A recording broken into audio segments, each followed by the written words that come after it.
going to be the pet episode, you guys. So anyway, Coco, you're going to sit down here. You lay down, okay? You lay down. Nope, you lay down. Lay down. She probably tried to jump up on my lap. Lay down, Coco. Lay down. She's looking at me right now like, I don't want to lay down. I want to hang with you.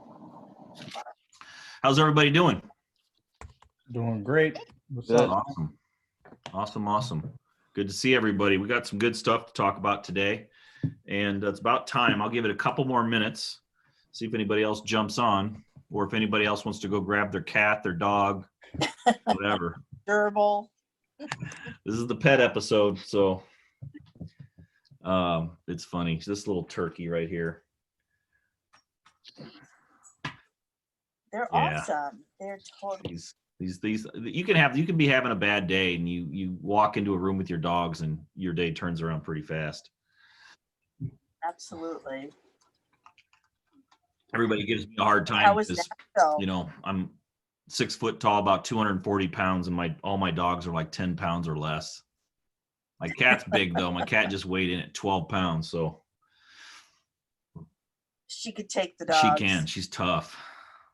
I walked outside the other day, so I have Coco, I have Gizmo, and I have Lulu. And I walked outside to get. There we go. We got another one. I walked outside with my dogs yesterday morning, and so I live on a golf course, and there's deer everywhere, and for whatever reason they come to my yard a lot. Especially in the wintertime, they're here because I have some pines on the side. They sleep under the pines, and I got some other pines on this side, so they sleep under there. And it drives my dogs crazy because they can smell the deer. Well, a lot of times we don't see them.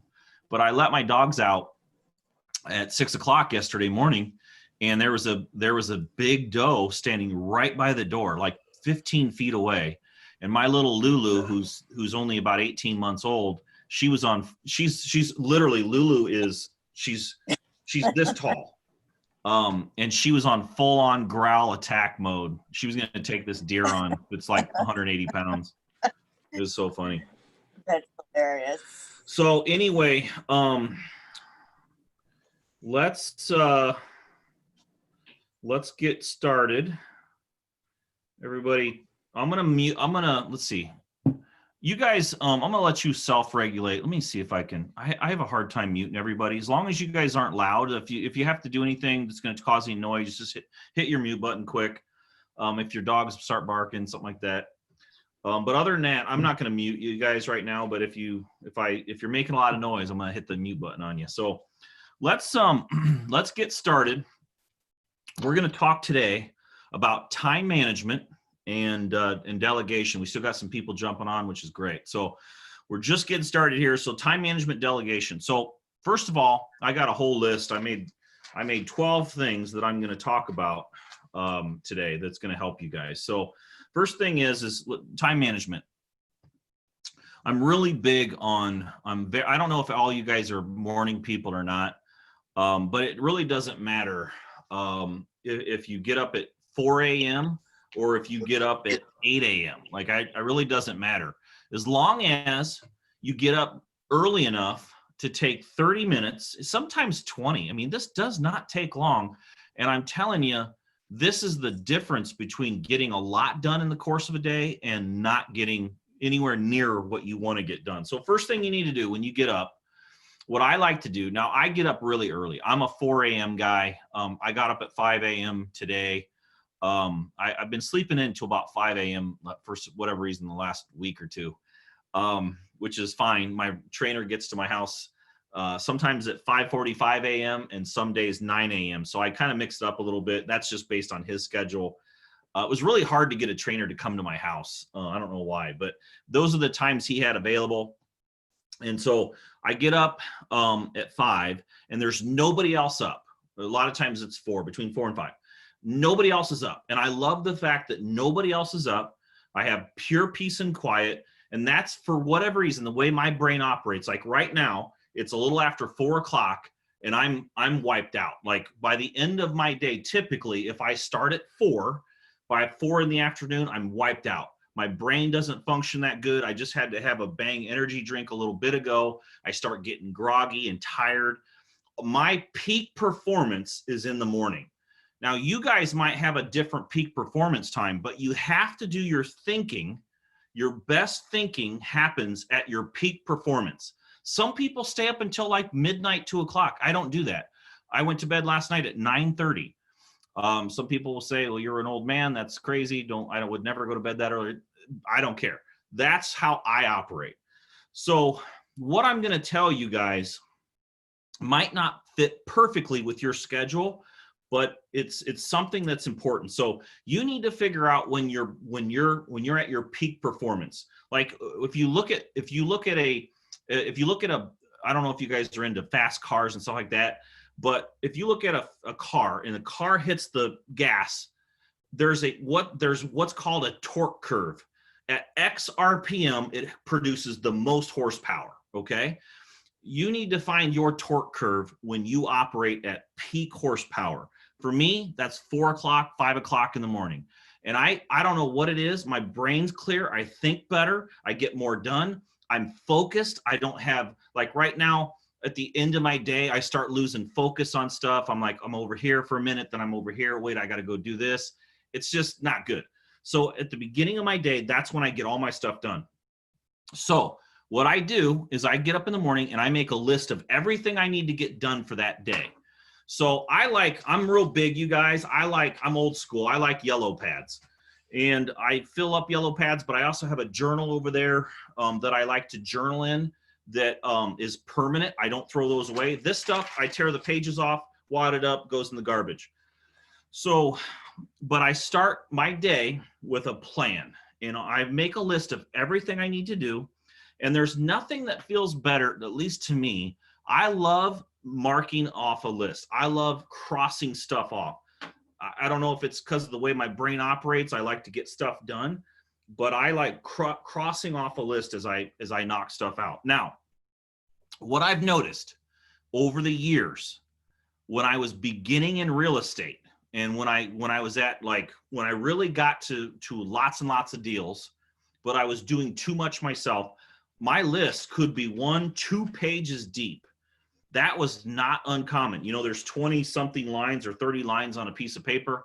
I'm talking, I would have so much stuff that I'm filling 1 to 2 pages every single day.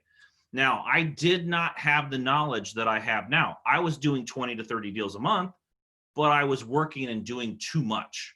Now, when I get up in the morning, when I make my list for the things I have to do for the day, it's like 3 to 5 things. That's it. So I challenge you to make your list and get up every day and make a list and make a plan for your day. One, you will get more done. You will get the things done that you want to get done, especially if you love crossing things off a list. What I challenge you for is to figure out how many things you have on your list and figure out how to get more efficient so you have fewer things on your list. Okay, that's something that I've noticed over time. The more mature I become, and the more mature my business becomes, and the better I run my business, I have fewer things on my list. Now, that's not saying that you won't have stuff come up in the course of your day. We all get hit with things that hit us that we weren't expecting. That happens. But it's how you react to that and who you have handle those things. And in the beginning, it's you until you've started delegating. But that does happen. So be prepared. You don't want to fill every single time slot in your calendar. Typically, if I use an iPhone. I fill out my calendar on my iPhone as I'm filling up my day. Like today, total appointments I had were 4 total appointments. Okay. Now that doesn't mean I didn't have other stuff to do, but 4 time commitments that I had to talk to somebody at a specific time. That was 4 things. I typically don't do more than 4, 5 tops on stuff I have to get done. Tomorrow, I have 1 thing, 1 appointment set. That's it. Now, I'm going to do more than that 1 thing tomorrow, but what I'm telling you is it's important to plan your day, but don't crunch appointment after appointment after appointment after appointment, and just, every 15 minutes you have a different thing. That's a miserable way to live. And you're going to be let down because you're going to rush through every single thing that you do. You probably will miss some appointments. You're probably going to be late, and it's not going to end up working out as you hope. So I like to plan tops 4 to 6 things in my day, but I have my list, and that list dictates what I'm going to do for the day. That's my plan. So one of the things along with this, when you make your list, I want you to, and I'm going to talk to you about an exercise. Some of you have seen this exercise, but I'm going to talk to that in a minute. But as you make your list, start focusing on who can handle the things on that list. Okay. The better you get at real estate, and the more deals you do, and the more time you create in your day, will be directly related to how good you are at getting other people to do your stuff. And when I'm not talking, when I say, I think sometimes people think that when I'm talking about this stuff, they think that I'm trying to be lazier, or I'm trying to, just purposely make other people do my stuff. Really what it is I know that the more I exit the company, and the more I do less, and the less I do, and the less work I do, the better the company runs. That's how it should work. Now you have to do this a little bit at a time. So when I'll get into more on that in a minute. So when I make my list, how I do things, when I make my list, at the end of my list, I put the person who's going to do that. Okay. So for example, if I need Amanda to do something, like let's say I get up, here's kind of how my day works. When I get up in the morning, my brain is crystal clear. I get ideas. I'm an idea guy. I am not a follow through guy. My job isn't to make whatever my idea is. It isn't to make it happen. My job is to make the idea and get somebody else to make it happen. If I'm the guy that has to make it happen, then I'm not going to get very much done. So we're going to go into that more in a minute. So I like to make a list, figure out who's going to do it. Make a list. If it's Amanda, I have her. She does a lot of my stuff. Tyler does a lot of my stuff. Lewis does a lot of my stuff. And Lewis will delegate to somebody else. And typically, I don't know if Amanda and Tyler don't delegate as much. Amanda has a couple of virtual assistants that work directly for her. So she can delegate that stuff, and she might do more than I think. I also tell my team to don't do stuff that you can hire out to Fiverr. So if you've got a virtual assistant, for my team, if they have a virtual assistant that works for them, they push that stuff onto the virtual assistant. If they feel like, okay, this task is going to take me 3 hours to do, and I can hire out to Fiverr for $10, it makes more sense at my hourly rate, makes more sense to push that to Fiverr. So I've kind of given my team kind of an open kind of checkbook to do that stuff. I want them doing the stuff that makes me the most money. Okay, so with that, delegate who you want to do, especially if it's something that you're not good at or you don't like. Now, when you every single day, if you guys really want to crush this thing, and you really want to make maximum amount of money with the least amount of effort, then go out there every single day and figure out one thing you can pull off your plate. Pick one thing a day, create a process on that, and get it off your plate and get somebody else to do it. If you want to go out there and work really, really hard and work 80 hours a week, 90 hours a week, then that's your thing. If you do that, you will limit your money, you will limit your happiness, you will limit your family time, you will limit your hobbies. And basically, in a few years, I'm just going to tell you, you're going to be miserable. It never works out. I'm just telling you guys, something's going to give. And if you think that, hey, man, I can just do this myself, nobody's as good as me, I'm going to just work like crazy, eventually something's going to break, because you don't have 80 hours. You have 168 hours a week. You're going to sleep 8 hours a day, or 6 or 10 or whatever it is. But then you have to have family time. You have to have time to think and relax.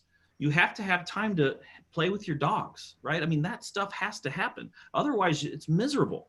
So Pick one thing a day to get off your plate. If you just do that, you will wake up in 60 days, 90 days, a different person. You will wake up in 60 to 90 days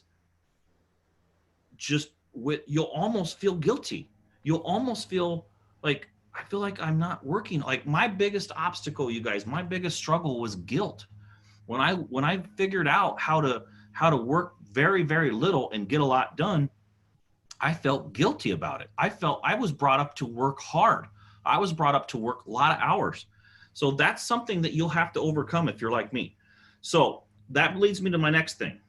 Make sure, now some of you guys in here have done this, not everybody, but take out a piece of paper, draw a line down the middle we're not going to go through this exercise right now, guys. I'm just going to tell you how to do it. Some of you guys have done this before, some of you, and you need to do it more often. Like you can do it once a month. But it takes a little time. That's why I don't want to do it today, but I'm going to tell you how to do it. Take out a piece of paper, draw a line down the middle. On the left side of the paper, write everything out that you do in the course of your week that you don't like to do or you're not good at it. Because I'm telling you, if you don't like to do it, that's miserable.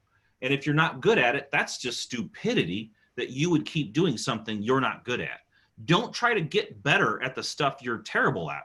That makes no sense, especially since you can find somebody that's way better at it, more amazing at it, and something that you would take you 40 hours in a week to do, somebody that loves to do that thing can do it in 5 to 10 hours. So on the other side of the sheet, you're going to write the things out that you're amazing at or that you love to do. Now, what'll happen is you'll have a really long list of things that you hate to do or that you're not good at, and you'll have a short list of the things that you're good at or you love to do. That's okay. But pick one thing from that list every day that you can get off your plate and hand off to somebody else. Now, I know some of you guys have virtual assistants in here. Some of you guys are still working on that. You can hire a virtual assistant for $2, $3, $4 an hour, okay?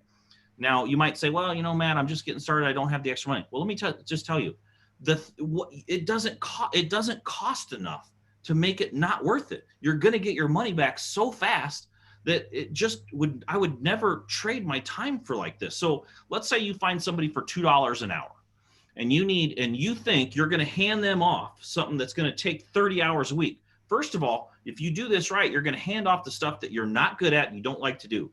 If you're not good at it and you don't like to do it, I'm just telling you right now, if it's 30 hours of work, it's 5 hours to 10 hours for somebody that has that stuff on the other side of the sheet where they love doing it and it's something they're good at. When I hired Amanda, 8-9 years ago, I did this exact exercise and my left side of the sheet was long. And I remember I hired Amanda and I said, hey, this is 40 hours of work. I gave it to her to do. And I found out really quick what it took me 40 hours of work to do, she was doing in 10 to 15 hours a week. And I'm a competitive person. Like, I don't like getting beat by anybody. I don't care if we're playing hopscotch. I don't like losing. So the fact that she was able to make me look silly her first day on the job bothered me at first. Now I think it's awesome. So trust me, I don't mess around. When I work, and she made me look silly and it opened up my eyes. So if you found a virtual assistant that you could hire for a couple dollars an hour and you think you're going to give them 30 hours a week, that ain't going to happen. They're going to do that stuff in 5 to 10 hours and you just spent $20 for the week. You spent $20, $30 to buy back 30 hours of your time. How do you put a price on that? So get in the habit. First of all, hire a virtual assistant. You don't even have to hire them full time. You can say, I need a virtual assistant for 10 hours a week. I'm willing to pay $2 an hour. Get that person on your team. We have like 10 or 11 virtual assistants now. We just hired 2 more because I'm getting into an Amazon business, mainly not because I want to be some Amazon trader, but I have an 18,000 square foot warehouse and I'm buying product at 80% below what you'll pay, what typically most people would pay at Lowe's, Home Depot, Menards, something like that. And we're already doing the business anyway. I might as well make it into a profit center. So I hired a virtual assistant that started Monday of last week that's sourcing product for me from China, direct from manufacturer. And at the stuff I'm already buying at 80% discount, this virtual assistant has already found it for 10% of what I'm paying right now. at an 80% discount. So there's another like 100% savings. I didn't do any of it. I just hired a virtual assistant that could find that stuff, and I'm blown away. Like I'm learning a whole new business and like this FOB shipping and, getting a cargo, like this big cargo box of stuff going to Long Beach, then gets to Davenport, has to go through, all this stuff. It's pretty cool. So anyway, but I haven't spent any time on it. I just hired this virtual assistant. Now she has a specialized skill. We paid her $6 an hour, which is really good money for the Philippines, but she already had the experience of knowing how to do all the China stuff, like buying it. Like that was her on her resume. So I didn't have to train her. I didn't even know how, I didn't even know what to do. All I knew is find the who, find the who, find the who, find the who. It's not me. I don't have to learn it. I find somebody that knows it, then they can teach me how to do it. So we hired this new virtual assistant for that. And then we just hired another virtual assistant for property management. We got like 10 or 11 now. But typically, most of these people you can hire $2, $3, $4 an hour. Buy your time back, guys. Come on. 30 hours a week you can save for $20, $30. Get your life back. Okay, so delegate. Pick a thing a day. Make that list and do this every couple of months. Make a new list of the stuff. You'll watch it change. It's pretty cool. Okay, so again, then my third thing I had is get a VA to do all the tasks that you don't love. We just talked about that. So as you get, what I found with virtual assistants, the cool thing is when you hire somebody in America, they want to work 40 hours a week. You have to give them overtime, or if they work more than that, if they give them overtime, it costs like money for taxes and all that. You don't have to do any of that with VA, and you don't have to hire somebody for 40 hours. You can specifically say 10 hours. You can say 15 hours. You can say 10 hours, but if you're really good, it might go to 40. It's pretty cool. So just very little money. There's no risk. So hand off those tasks every day. Pick a task that you can hand off. Now you have to write out a process for it. If you guys have all my stuff, and I don't know if everybody in here does, I think you guys do. I already have a lot of processes built, which are amazing. You don't have to do that. You just have to hand it off. Let somebody that knows how to read, that can go through a video or some written processes, and hand them off and let them do their thing. Okay, and then just be there to answer questions as it goes. Okay, so that's something that you guys have to do. Trust me, you will thank me if you start buying your time back. Start spending more time with your family. I turned 45 in 2 months. 2 months from Friday. And the older I get, the more I want to hang with friends and family, the more I want to be at my house and really not do a lot. The more I want to sit outside and watch the grass grow and, watch deer run through my yard and play with my dogs. I want to do less work. I really just want to focus on people that can do this stuff for me. Okay. Now I would have done that from the beginning had I had somebody tell me that was even a thing. Okay. So work daily on the things that you love, your strengths.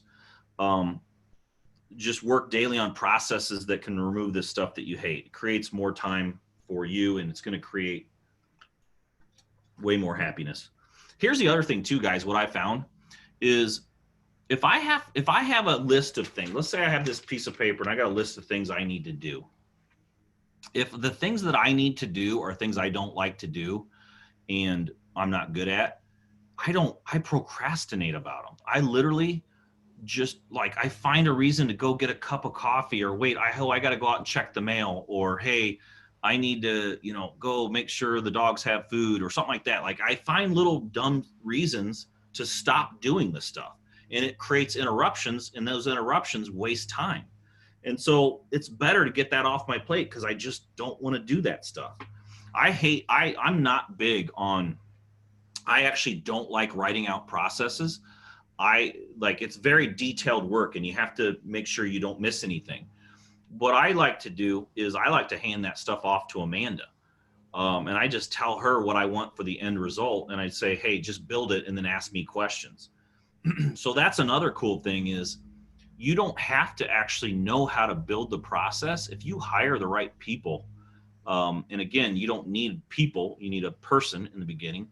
But But if you hire the right person and you do a good job hiring and you just kind of tell them like where you want to end, a lot of times they can build it. There's so many things that you guys are using from my products, my daily stuff, or the virtually unemployed 2.0. There's so many of those, like 90% of them. I just had the idea. I just said, Amanda, here's what I want to create. Here's what I want to do in the company. Here's where I want to end up. Go figure it out. Like I have never been on Lead Sherpa's website. I've never sent a single text to a seller. I've never done direct mail. I've never done the process. I've never done most of those systems you guys have. I learned about direct mail and just handed it off to Amanda and said, you go figure it out and you teach me how we're going to do it moving forward, and I will help you problem solve. That's how I do all this stuff. So if you can get the right person in place, you know how much pressure it takes off you knowing you don't have to figure it out. You're not the answer guy. I love asking questions. I don't like telling people what to do. I would rather ask them, well, how would you do it? I was just working with somebody the other day, and I told him, I said, stop being the answer person. Stop being the guy that has to figure all this stuff out. Start asking questions. When you ask somebody a question, their brain starts working. If you're the answer person, you're always going to be the answer person because people's brains shut off knowing that you can pick up the slack for them and answer the question. You get people, you start asking people questions, your life will change. Okay, so let's see here. Covered that one. Okay, the next thing is figure out what you're worth per hour. Okay, so for example, let's say you decide I'm worth $100,000 a year. I'm just using that as just an arbitrary number. I'm worth $100,000 a year. Okay, so if you did the math behind that, and you're worth $100,000 a year, and let's say that let's just say you're working 2,040 hours, which is a 40-hour work week times 52. So 2,040. That means you're worth $49 an hour. Okay, if that's what you're worth, why in the heck would you ever do anything less than that? You could pay somebody to do that thing less than $49. That would make no sense. So you have to figure out what you're worth per hour and get rid of everything that can be done for less than that per hour off your plate. Hopefully like 50% less than that or more, which is everything. That's everything you can think of. And then only do more of the thing that makes you $49 an hour or more. So if closing deals, if negotiation is your thing, and every time you're on the phone negotiating, you close deals, then stop doing the other things that don't make you that much and only do the stuff that makes you the most per hour. So figure out what you're worth per hour, and then divide that out, or figure out what you want to make a year, divide that out per hour. That's your value. Start getting rid of the things that you can get done for less, and focus only on the stuff where you make the most money. Have you guys ever wondered how in the heck people make billions of dollars? They don't have more hours. They didn't get up one day and say, I'm only making 500 million a year and I want to make $1 billion. So I'm going to work double the hours. It doesn't happen. It's impossible. It's less that you do and more that you get done than that. You can't just double your hours. You can't just work harder all the time. You will max out. I really think that if somebody works really, really hard, they could probably make up to about $1 million, maybe $2 million in a year. After that, you just can't. There's no more left. I've been there. You can't, there's no more hours in a day. You can't do it. So you have to get into the point of figuring out what you're worth and getting rid of the stuff that you can hire somebody else. Okay, now let's jump back to email, or jump into email. Email is a time suck, and so is phone calls. Don't be on the phone ever unless you absolutely have to. I just do not do phone calls. I don't check voicemails. So what happens is if you get on the phone with somebody If I sent somebody a text message, or a voice text is even better. If I needed something done and it was going to take me 4 lines of text to write it out, it's better for me just to send them a voice text. And it's absolutely 100% better to send a voice text than do a phone call, because of that same thing that you can send a voice text on and get, and then that voice text is 60 seconds. That same amount of 60 seconds, if you were on the phone with the person, would take you 15 to 20 minutes and maybe more. I can't explain why that is. It just is. People like to conversate, and it's a time waster. I absolutely do not do phone calls any more than I have to. And if I have a meeting with somebody, I try to leave it at 10%, 10 minutes or less. That's really my goal. I can do most meetings in 10 minutes. I'm pretty direct. I'm to the point. I tell them what I want to achieve at the call, and we stay on track. So just eliminate phone calls out of your life, unless you are the guy that closes and you need to be on the phone to close. You don't always have to be on the phone to close, but a lot of times you do. But if you can do voice text, do that instead, because you will burn through your whole day if you're on the phone. Now, when it comes to email has overtaken people's lives. You've got to get to the point where you're not doing too much email. But if you do have to do email, then do this. When you open an email, when you open it, your intention is open, read, get it done, move on. Email gone out of your life. If you open an email, read it and say, yeah, okay, I need to do that. You know what? I'll get back to that later. I'll go ahead and mark it unread, and then I'll come back to it. And you come back to it like an hour later. Yeah, I still need to do that. I don't feel like doing it right now. I'll mark it unread. I'll come back to it. Does that happen to you guys? Like that? Is that, yeah, that it will waste all of your time. When you open an email, get it done, move it out of your life. Don't procrastinate, move it on. I don't care if you push it to somebody else to do, but get it out of your life. It's just wasting time to reopen emails all the time.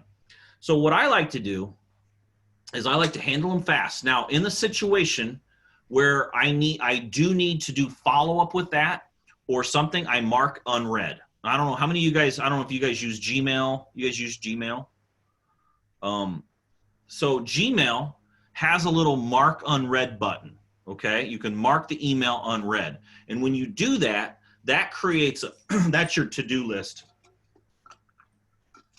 So what I'll do is I'll read it. If it becomes something I need to take action on, I handle what I can for now. But if it's something I need to get to later, it's not important, it's not urgent. It doesn't matter if I respond right away. I mark it unread, and I'll handle that later when I get more info or whatever I have to do. So it's a great little to-do list when needed. You don't have to be controlled by your email. First of all, I have everybody that knows me, that works in my company, knows me. If you send me an email with more than 4 or 5 sentences, I'm not reading the email. So you just made a mistake anyway. So I just move on. I read the first 4 sentences. I hope that's the gist of the email. I respond back, hey, I didn't read all your email, but here's my answer. That's how I do it. I don't have time to read a book. And I'm a slow typer anyway. I took a typing test a couple months ago, and I hit 27 words a minute with 26 mistakes per minute. So imagine how long it takes me to write an email out. So I don't like email anyway, and I just assume everybody else takes that long. So if somebody on my team wrote me an email that's a page long, how much time did they waste? Like, you got to get to the point quickly. So I try not to do much with email. There's a better way. I'm going to get to it in a minute. So just kind of keep that in mind. If you got an email, handle it. Make sure people know that deal with you. Hey, don't send me a book. Just get to the point quickly. Send me a few lines. I'll put the pieces together from there. I don't have time to read your emails all day. Okay. How are we doing for time? Okay, we're doing good. All right. Now, I said before, my next thing on here is don't do more, do less. This is not a I'm lazy deal. You've got to get in the habit of, if you want to expand, and I have on the next thing, if you want to double your income, If doubling your efforts is how you think you're going to double your income, you've already headed the wrong path. Okay, you have to do less. You have to get in the habit of handing stuff off. You have to stop saying, I will do this, and you have to start saying, who can do this for me? I don't do a lot of one-on-ones. I do them on occasion. And I opened up recently to do a couple, and it reminds me when I work this closely with people, it reminds me how far I've advanced over the years. Because I meet really talented people, really smart people that are just very good at real estate, and I ask them what they're doing for the day, and I just literally shake my head. I just can't even believe it. I just can't believe what guys doing high level stuff are working on. And so, you just can't. You got to get the stuff off your plate. You got to do less. You've got to figure out if I was on vacation right now and I was unable to go leave my office, if I was on vacation sitting on a beach and I had to get this done, who could I find to get it done so I could go back to hang with my friends? So that's how you've got to approach every day. And if you can approach that every day and do less and find the who, I always say that, millionaires ask how. They ask how to get stuff done. Billionaires ask who. How will get you out of Egypt? Who will take you to the promised land? And I'm telling you, you're not as good as you think you are most of the time, and somebody else is better at doing it anyway. It's hard for me to say that because I'm very competitive, but I've just learned. I mean, I was literally the best person in my company before I hired Amanda. And that was because I was the only person in my company. But I really thought I was a big shot. And when I got Amanda, I realized, man, I am not good at a lot of stuff. I thought I was good, but I'm really not. So just get in the habit of stop saying I need to do this and start saying, who can I have do this for me? Like, it's so natural for me now. If something hits my plate, first thing I think about is, okay, who can handle that? Who's the person? I literally push emails, push text, push everything. And that's how I've gotten to the point where my company runs right now. Okay, so if doubling your efforts created double the income, then you would already be making double right now, right? You'd already be making double. It doesn't. Doubling your efforts is a waste of your time. Don't double your efforts. Do less and make more. Okay. So really just get in the habit of getting those things off your plate that you should not be doing. The next thing is always focus. This is a big one. This will change your life. Always focus on removing complexity from everything you do. Remove complexity. Got a problem with something that's reoccurring issue all the time? That's a problem with that process. Find out how to remove that complexity by building a better process. My team is very sophisticated. We've been doing this stuff for a long time. Thousands of deals under my plate, and I still, every once in a while, find something that think about we've been doing these processes for a long time. And I literally had an issue happen today, and I asked my team, how did that happen? Well, so-and-so like everybody wants to play the blame game. I hate it, but that's what happens. And somebody from my office tried to blame one of my VAs on a specific thing today. And I said, okay, let's see. Let me ask a few questions here. I said, do me a favor. Who's the VA that messed it up? And send me the process that you've written out on that particular thing so I can review the process. Guess what happened? No process was sent. You know why? They didn't create a process on that. And then they tried to blame it on the VA that it wasn't done right. No, the VA did exactly what you told them to do, which was nothing, because you didn't write a process out. You have to have a written process for everything. So even as mature as my team is, even as many deals as we've done, I still will every once in a while find something that got missed. So just understand that you're always going to have those types of things come up. But as long as most problems, if it happens once, It will happen again if there's no written process. It's just a matter of time.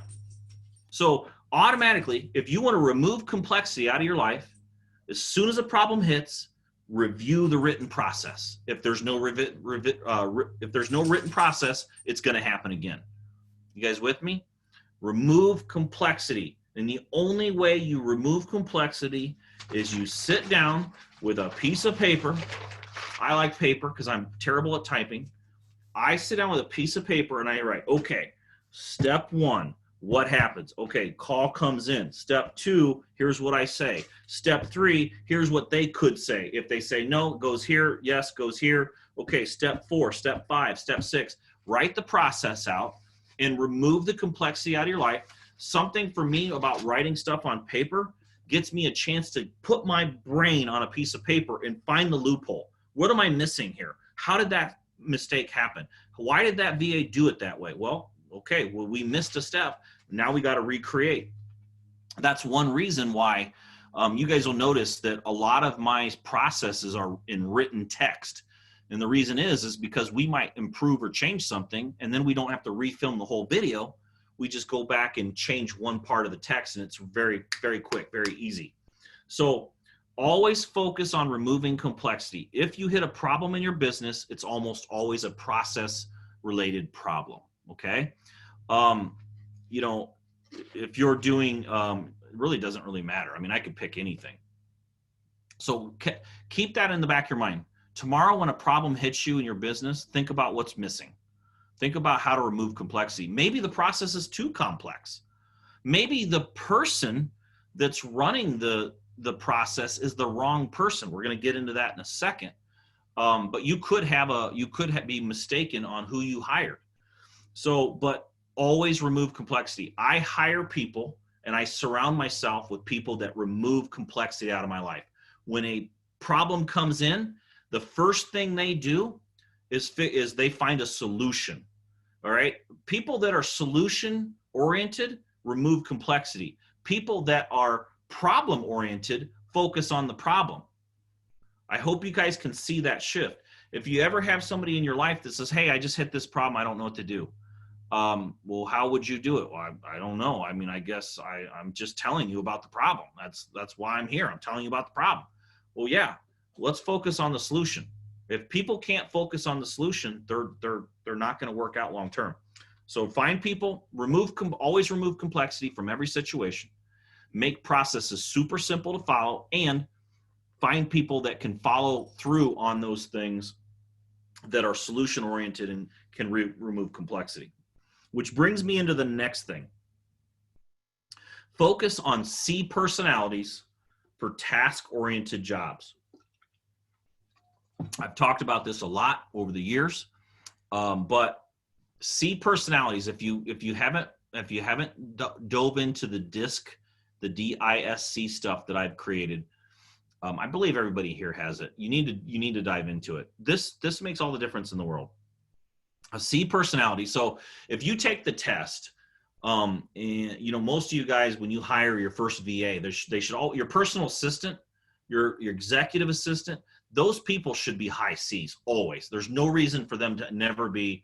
If they're not a high C, you will be let down. When Amanda took the DISC test, she scored a 99% on C. Okay. Now I didn't know that when I first hired her. I kind of got lucky a little bit because I wasn't doing the DISC test stuff back then. I didn't really even know about it. But now once I took Coco's upset. She wants to come over here for a minute, so we're gonna let her hang. So once I knew that the no, you got to stay down. Here, you go back here, lay down. So once I figured out the DISC stuff was so important, now that's part of the hiring process. If you guys went through my hiring guide, you'll see the first thing we do when we create a template, we put that ad out to bring in those people. The first thing they do when somebody responds is we send them how to take the DISC test, and we discover what their personality type is. And most jobs, 90% of the jobs operate best with a high C. So your executive assistant, your first personal assistant, that's going to be a high C personality. And the more of those people you surround yourself with, the more they just love processes. They love step-by-step stuff. And Amanda's just, like I said, she's a 99. She's created most of the processes, and think about how amazing they operate. And that's because that's how she thinks. So not only can a C create a good step-by-step process, but they're really good at following a step-by-step. Their brain would literally short circuit if you said, hey, skip from step 7 to 10. We don't need to worry about 8 and 9. They would short circuit. They would, why is that 8 and 9 on there? I don't understand. Like, I need to do 8 and 9. Like, that's how a C thinks. So the more you focus on C personalities, the better off you'll be. If you put a D personality into a C's job, you will be miserable. They will fight you on everything. They'll tell you your process is stupid and they have a better way. Okay, if you put an I on a C task, the I's gonna be like, well, can we talk about it? Like, I just want to, like, can I pick up the phone and call you? They want communication. They want to talk to you. They want to be around you. They want to communicate. They want to ask you questions that you don't want to even ask. You don't want to talk about it. C's just do the work. So if you can focus on C's for most of the tasks, you're going to be better off. Now, if it's a sales-oriented position, you don't put a C on that. That is the one exclusion. You use a DI or an ID is perfect for sales and dispositions. So you want to make sure if you're hiring an acquisitions person, if you're hiring a dispositions person, which you really don't need, because that's probably what you're going to do. For those personality types, you want a D or an I, a high DI. So make sure you get really, really good at the DISC stuff, and you focus on learning the DISC personality types. You should be so good at it and so in touch with the DISC personalities that you literally meet somebody and start figuring out within seconds of meeting them. I don't care if it's a date. I don't care if it's just a meeting. I don't care if it's the person behind the counter at Starbucks.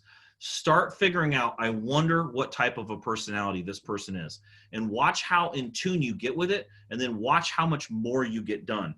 I dove so deep into this a few years ago that I found myself literally, like, every time I would meet somebody, I'm like, I'd start thinking about the stuff they're saying, how they, like literally how they dressed, I could pick up if you're a C personality just by, if you ever meet somebody with a pocket protector, nobody does that anymore, hardly, but some people still wear pocket protectors. Those people are high C's, because why would you ever want to put your pen in your pocket, in your front pocket? First of all, you got to have your pen in your front pocket if you want to grab it quickly. It saves time. And why would you ever want to put your pen in your pocket without making sure the ink doesn't get in your pocket? Like, that's how a C person thinks. It's very, very methodical. So make sure you're always using C personalities. How much time we got, guys? Okay. Next thing. I talked about eliminating email, or I talked about how to handle email. Now, the next step is eliminate email. Get it out of your life. Well, how do you do that, Matt? Well, one of the ways is get into a CRM. You should be, everything you do should be a CRM. Now, for acquisitions, we use Podio Powerhouse. I know some of you guys have Podio. It's amazing. It eliminates email. It gets you to communicate within a specific parameter per property, and you don't have to go back and reinvent the wheel, then forward an email, then search. There's nothing worse than searching emails. I've had the same email address for like 11 years. So that email, you know how hard it is to search an email thing for something you did 3 years ago? Like, it's just terrible. But a CRM is magic. It saves all this time, eliminates emails, and puts you right where you need to do it with all the information you need, pictures, everything, immediately. Tony just said, yeah, it's horrible, and I agree. So make sure you're working on CRMs. For the property management, we use AppFolio. AppFolio is just a CRM. It's a CRM for properties. When a tenant calls in for a work order, and then 2 months from now they called in for the same thing, well, wait a minute, what's going on here? We just had the same exact work order 2 months ago. What's going on? Did the maintenance guy do it right, wrong? Is the tenant just creating stuff on their own? What is it? So, like, we have we work with CRMs in every facet that we have. We also have a CRM for our rehabs. We do that in Podio as well. But get out of using emails at all cost. Okay, I got 10 minutes here. Okay, the last thing I'm going to talk about, and then we can open up for some questions. Use software and technology wherever possible. That eliminates people. There's only one thing better than a virtual assistant, in my opinion, and that is technology. But I got news flash for you.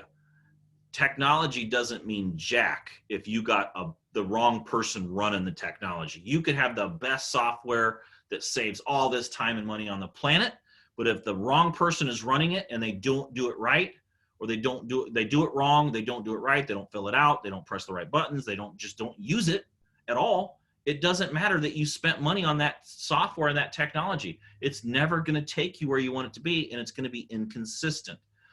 Some of you guys that have Podio, my Podio Powerhouse has you totally set up for success. When leads come in, it's super simple. You follow it through. But if you don't use it, or you don't use it correctly, it won't do you any good. Like if a lead comes in and you say, hey, it's just quicker for me to write it down on a yellow pad than jumping into Podio and filling out the lead, then Podio won't work for you.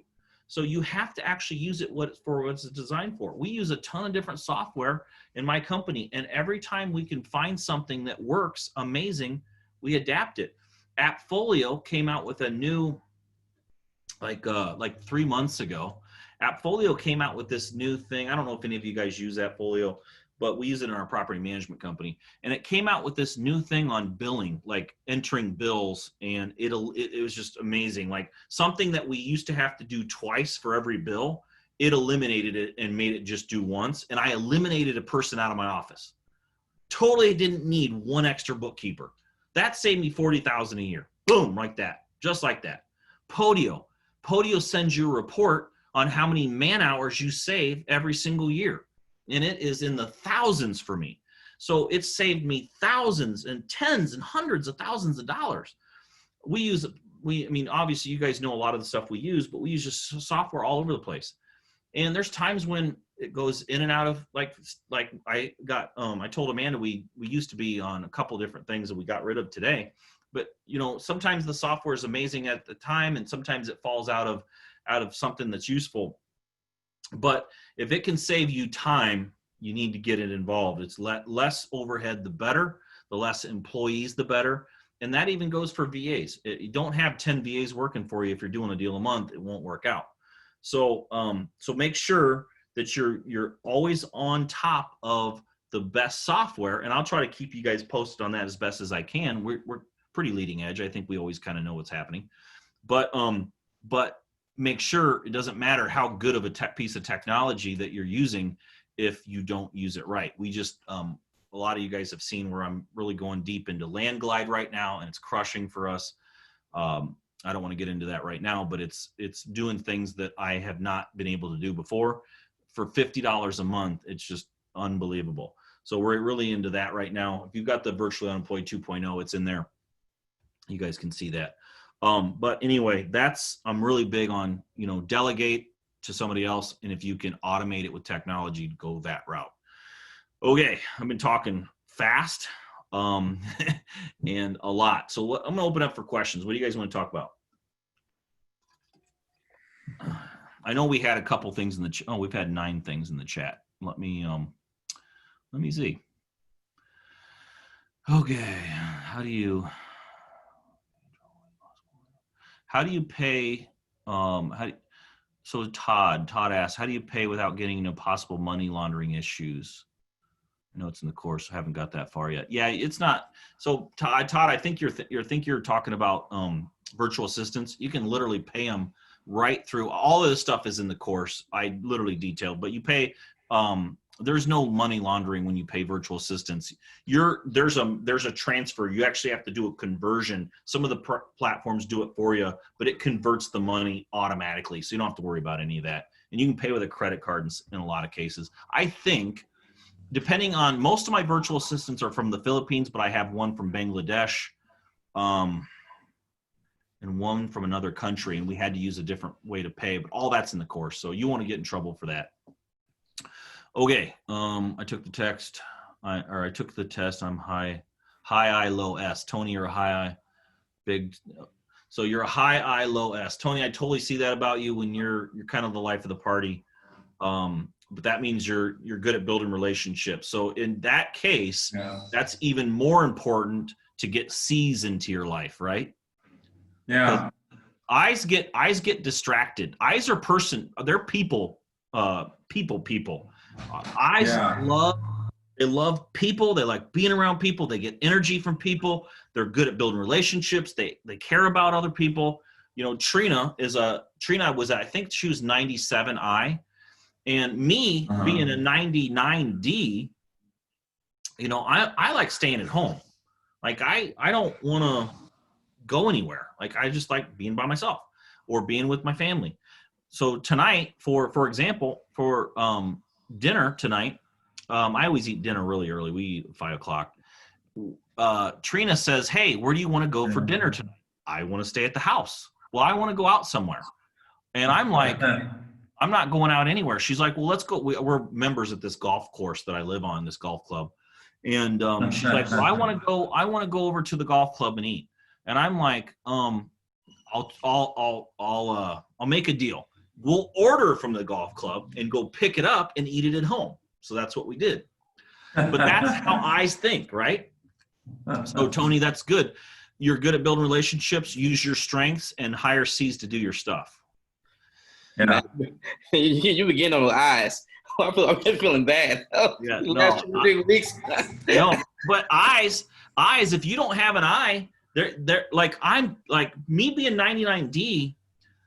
I'm not that good with people. Like I can bowl over people really easily, but but the good thing about eyes is they're really good at building relationships. You know, I'm really bad. So I'll meet somebody. Here, let me give you an example. I'm terrible at this, by the way. I'll meet somebody new, and they'll say, "Hey, how you doing?" So what do you do, Matt? And I'll tell them what I do, and then I don't remember to ask them what they do. Like that's like but an eye never happens with an eye. An eye, they're more concerned with what the other person. They don't want to talk about themselves. I want to talk about what you got going on. You know, so that's why the eyes are important. Let's keep going here. Yeah. So Todd, you asked where the DISC test is. It teaches you how to go. You basically Google Tony Robbins DISC test. It'll come right to you. It's free. See, Dan took the test. He got a 90% D. Yeah, so D with high C. That's pretty good combo. I hate to say good combo, bad combo. I'm just trying to tell you guys, every personality has its strengths and weaknesses, right? High C, if you hand off a high C to do sales, it's going to nosedive. That's not because C's have a hard time with being told no, and there's not an exact sales process. It's a little harder, but every single personality's strength and weaknesses, and the DISC test tells you how to do this. Let me see here. And Matt, I had a question. Yeah. You said we want for sales a high D, or a high D, DI or DI. You want a DI. idea, not an ID. An ID will work too. Okay. I've had success with both. Have you? Yep. Okay. As I'm getting older, you know, I'm 54 now. As I'm getting older, I love people, I love talking to people, but I find that, less and less, I just, I kind of have lowered my circle a bit, you know, because I really just want to spend time with people I want to spend time with, you know, but yes, I think more than other people, I'll have a couple of friends I like talking to, but yeah, I feel there though. You know, you're a high C if this pandemic we went through where you had to quarantine and isolate from everybody, if that made you miserable, like absolutely miserable, like you're missing out on something every day, you know you're a high I. If you're a high D, it was the greatest thing that could ever happened, or even a C. So Todd asks, will Podio Powerhouse be obsolete? No, you'd have to kind of, what you can do if you're interested in it, Todd, hit up Tyler. He can give you like some demo videos on what it is. It's not really like that. When leads come in, it tracks the lead start to finish, fills out, it has a whole lead sheet, has pictures linked, all this other stuff, triggers for everything. It's not going to be obsolete any, ever, probably. Like $1,000, right, Matt? It's normally $3,000. Oh, But I think it's on sale right now for $2,000. I don't know. To hit up Tyler, he can tell you. Okay. We did a little sale on it. right Let's on. see.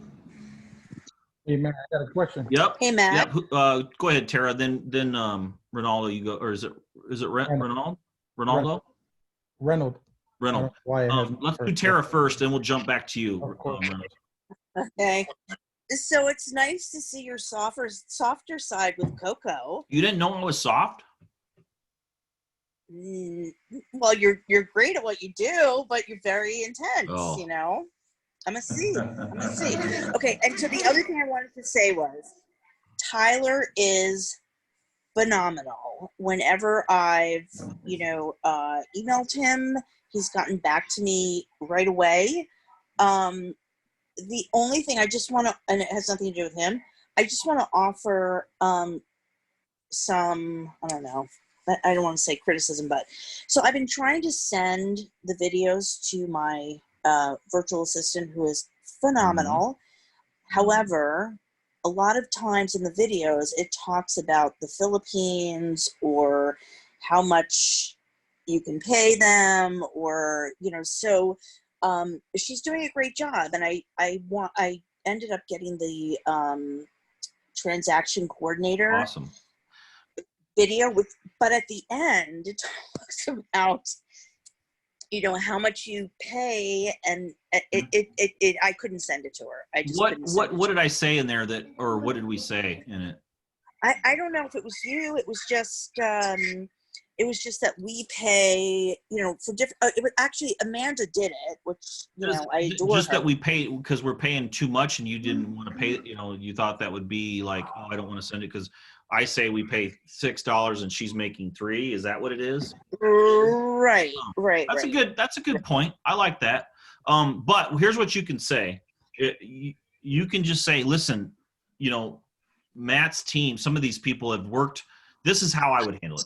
I would say some of these virtual assistants have been with Matt for 5 years. They didn't start out making $8 an hour or $6 an hour. They started out making $1 an hour. So think about where you have to go and what the opportunities you have with me. Yes, you're making $2 an hour right now, but man, prove yourself, and I'm willing to give you raises. That's actually you could work it in as a strength. Does that make sense? No, I know. Yeah, it totally makes sense. She's phenomenal, and she would never say anything to me. But You I won't. had an interesting experience today. She's dynamite. So she was going through the buyers, and she was texting buyers, and she got one buyer who wanted us to buy his property. And I won't go into all the details, but she's just great. Here I thought she was adding to her buyers list, and she's already working with this guy to buy. that's for us to awesome. buy his That's how it property. works. I love it. Yeah. That's great. So, keep having her do that. I'm glad you found somebody amazing. That's awesome. But don't be afraid to send the video. The people from Philippines are very respectful. They're very afraid to ever ask for a raise. Sometimes they will. But I usually so I would use, if I mention numbers in the video, just pre-send that to them and just say, hey, I know you're making $2 an hour right now, and Matt mentions in here he pays some of his virtual assistants more, but please understand some of these people have been working for him for 5-6 years, and they started making $1 to $2 an hour. That will give you two things will happen. Philippines people, They love longevity. They want to start with a company they never want to leave. And 2, they love the opportunity to make more money. So just use it to your advantage. Great point. Thank you. Yep. Okay. Reynolds, right? Did I Yes. say that right? Yep. Yeah, Okay. you said it right. So yeah, I have a couple of questions, Yep. if you don't mind. One of them is, what tasks do you do not delegate and why? Well, I delegate. So No, what tasks you do not delegate, like that you feel that you want to do and you do not delegate this out? Is well, there I any task- delegate everything. I delegate everything in my company, but in the beginning for you guys, I would do the sales stuff yourself. On the disposition side of things. So if you're going to wholesale, you can do the acquisition side too, but anything sales related, you're probably gonna need to do on your own, which is great because that's the highest paying stuff there is.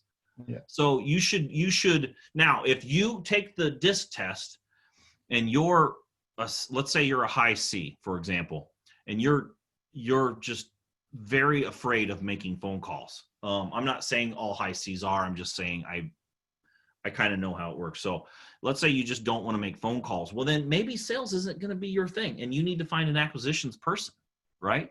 So it depends a little bit, but typically I tell most people do the sales stuff yourself, delegate everything else. Okay.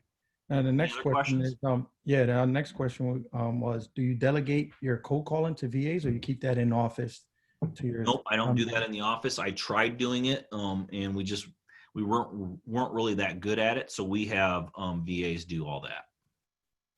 Now the last question is, do you separate your tasks to who you're delegating to try to like not have one person know too much about the business and just pick up and leave and start their own business? Well, first of all, the virtual assistants, if you get a virtual assistants from like the Philippines, that'll never happen.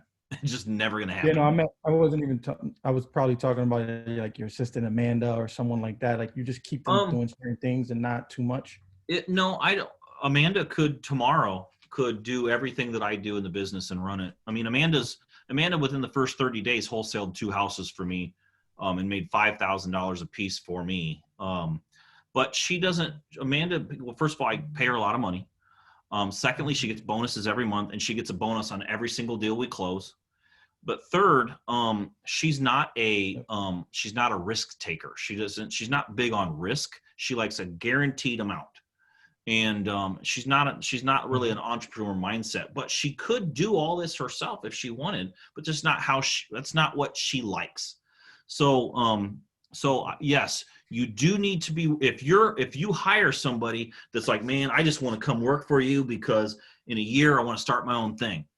Don't hire him, not because you don't want that person to do well in life, but you don't want to be a training ground to create your own competition. I've had a lot of people work for me before I knew how to hire. I would hire entrepreneurs because I am, and I just connected with them. But then I realized, like, man, every time I hire somebody, I teach them how to do all this stuff. And next thing I know, I'm competing against them in my own market. So not that I'm afraid of competition, because I'm not. I don't give a crap. But now I have to start over the hiring process again, right? So, Yep, that makes sense. That's good. Anybody else got anything? Sai, you good? Yeah, I'm good. I saw your live stream video. I was trying to connect the dots because you mentioned you had that one employee that didn't train the VA and didn't write the process. And I remember your live video. You seemed a little bit more energized than normal. You was like, yeah, I'm downsizing all VAs. Oh, I have one person in my company. I'm not going to name any names. You guys don't know him, but I have one person in my company that freaking pushes my buttons. And so that happened this morning at about 6:00 this morning. And so I was a little jazzed up, man, but that's okay, because sometimes I need to be put, I don't want to be the guy that's the big, I run the company, you listen to me. I want people to give me feedback, but I also can't stand it when somebody's telling me something that I know is a fact, and then they want to fight me on it. I didn't like that. And that's kind of what happened this morning with that one particular person. So So yeah, so I was a little jazzed up, man. That's why I jumped on that live. I hope you got some value out of that. It was, Oh, sure did. Oh, you was fired up. I was like, oh, somebody pissed him off. yep, it happened. It happened. What are those? What are those live? Is that part of Unemployed 2.0? Or is that another program? Is that? Your, No, I did it in the Facebook group, and I think you're in there, Tony, so you can watch that. oh, is that It's in part the of VIP the? group. The VIP group. Oh, that's part of this program too. You in the Facebook? No, it's something separate. But I thought you were in there. I've seen you post in there before. I don't think. Have I posted in there? I don't think so. No. I don't know. Yeah, maybe I did. Maybe I forgot. I don't know. I'll check it out then. Yeah, check it out and see. Any other questions, guys? Yeah, Sai, go ahead. I do. I'm not sure if it's more of a cultural thing or so how my expectations should be set. I'm looking at trying to test new stuff out. Maybe new scripts a little bit, change a few words here and there. Maybe change the text message a little bit to see if we can get higher response rates. And so I've been pushing my team, mostly Filipino workers. I have about 4 of them, so 3 or 4 of them, and ask them, hey, you know, what ideas did you have? Do you want to, you know, anything you want to test out, suggest? And they're pretty good at doing, but trying to get ideas out them to try this stuff and figure out maybe change this or that. It's been hard.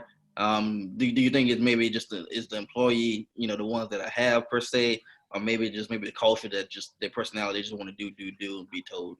I think I wouldn't personally, I would not ask the VA for their opinion on what I should do, because that's just not really how they think.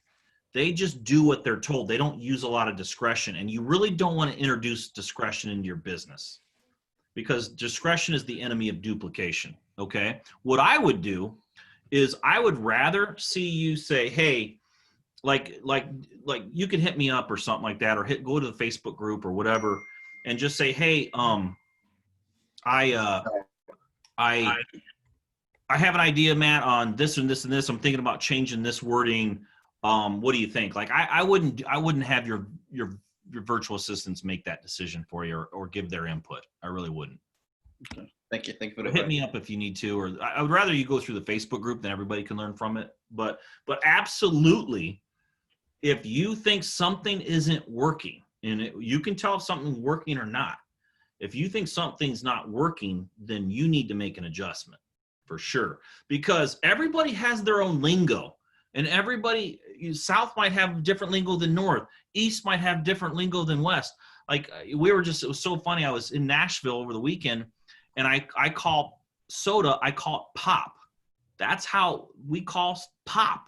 So, but when I said pop down there, they were like, that is the dumbest thing ever. Like, why would you call it pop? It's Coke. It's Coke. I'm like, yeah, but I don't want a Coke. They're like, yeah, but what flavor of Coke do you want? I don't want Coke at all. You know, so every single area has different lingo. So if you guys have a script from me, it might be more of the lingo that I've come up with. Tweak it a little bit, make it your own, and try those things. If your instincts are telling you something needs tweaked, it probably does. Because I'll give you an example. Someone who might be trying to test out a little bit is, you know, usually when we call a prospect, we ask them, hey, can you tell us about the house? How about the roof, the HVAC and stuff like that? And I'm thinking about going around with testing out, hey, have you watched HGTV before? You've seen the houses. In your opinion, what do you think it would take to get your house looking like that? And just seeing if that get the seller more engaged. I actually really like that idea. I haven't heard anybody ask me that before, but I actually like that, because HGTV has really high prices on everything, and you could use that to your advantage. Give it a shot. You know, the cool thing is you're going to bring in leads forever in your business. Like, you're going to bring in leads tomorrow, the next day, the next day, the next day. Who cares if you test it out for a week, and if you don't see any improvement, then go back. If you do see improvement, you know you're onto something, right? I mean, I like it, honestly. I want you to tell me how it works, because I might change mine. Will do. All right. I think it's a great idea, because millennials idea. want that, you know, everything to be perfect. So I think it's a great idea. I like it. Any other questions, you guys? Sure. Did you guys think this, you get a lot of value out of this?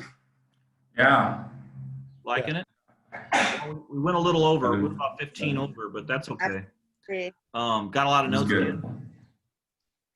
All right, good. All right, guys. Well, hey, if there's nothing else, I'm gonna jump off. I got some food to eat.